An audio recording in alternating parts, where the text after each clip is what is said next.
अस्सलाम वालेकुम। उम्मीद है कि आप लोग खैर खैरियत से होंगे। तो अब हम सीखते हैं प्रोनाउन के बारे में। प्रोनाउंस किसे कहते हैं? इंग्लिश में इसकी डिफिनेशन है, pronouns are words that we use in place of a noun.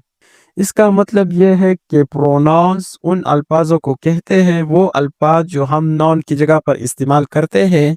यानी जब भी हम किसी का नाम इस्तेमाल करना नहीं चाहते, अगर इंसान का हो या किसी हैवान का हो या जानदार बेजान, चाहे किसी का भी हो, उनके नाम को हम इस्तेमाल करना नहीं चाहते और जिस नाम की जगह पर हम जो लफ्ज़ इस्तेमाल करते हैं उसे प्रोनाउन कहते हैं।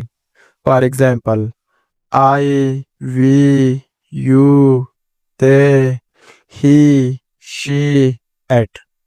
अब मैं आप लोगों को एक एग्जांपल देता हूँ ताकि आप लोग आसानी से समझ सके। Umer can speak English because he lives in America। Umer English बोल सकता है क्योंकि वो अमेरिका में रहता है।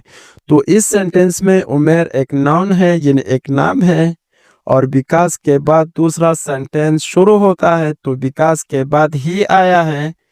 ही इसलिए आया है क्योंकि यहाँ पर हमने उमेर का नाम इस्तेमाल नहीं किया, तो इसलिए हमने ही इस्तेमाल किया है। तो ही इसमें प्रोनाउन है क्योंकि ही ने उमेर की जगह लिया है। तो अब हम सीखते हैं cantts of pronoun. Cantts of pronoun की दो किस्म है। एक है पर्सनल प्रोनाउन।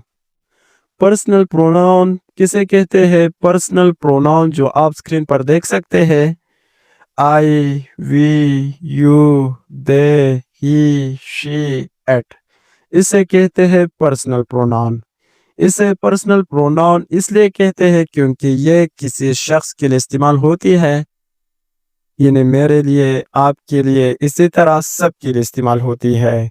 तो इस वजह से इसे कहते हैं personal pronoun.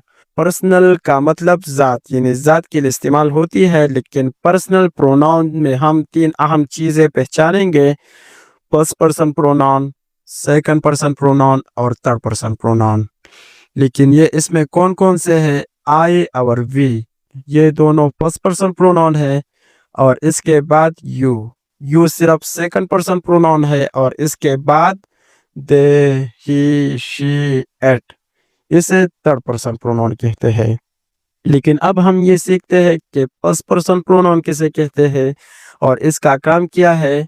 First person pronoun उसे कहते हैं बातें करने वाले, और सेकंड पर्सन प्रोनाउन उसे कहते हैं जो बात सुनते हैं, यानी जिनको बात हो रही हो, और थर्ड पर्सन प्रोनाउन उसे कहते हैं जिनके बारे